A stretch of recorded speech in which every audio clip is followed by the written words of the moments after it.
Chauvin, who had been free on bail, spent last night and will spend the foreseeable future behind bars. Stephen Fabian is in Minneapolis, where there is a huge sense of relief.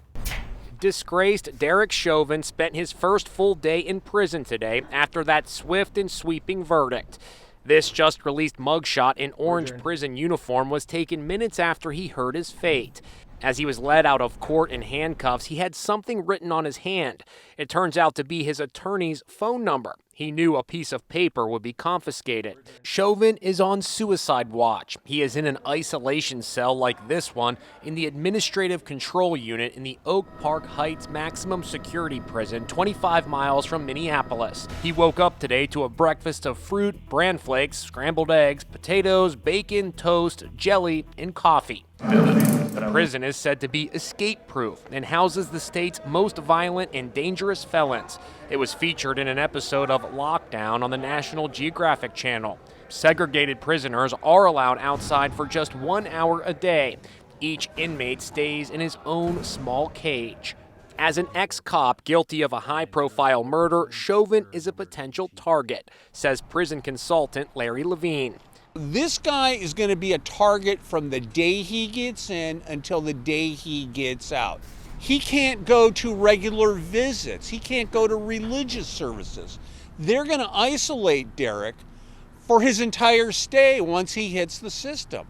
And it's going to be complete culture shock to him. The verdict of guilty on all counts triggered emotional scenes of jubilation and relief across America. Car horns blared in celebration throughout Minneapolis. We have a front row seat to history, and I'm so glad that I'm so glad, really, I can't even tell you how happy I am to be here in Minneapolis, where we could see with our own eyes how people reacted to this verdict. Nowhere were the crowds bigger or more joyous than at the very spot where George Floyd was murdered.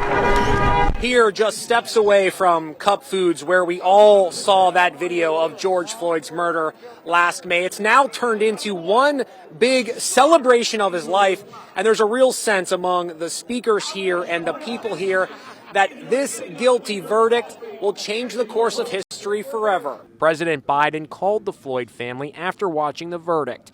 He says his thoughts were with Floyd's 7-year-old daughter, Gianna. She's thinking of her words. Daddy's going to change the world. Well, you got a shot. Then he addressed the nation. This can be a giant step forward in the march toward justice in America. Now, Chauvin must wait 8 more weeks to hear his sentence.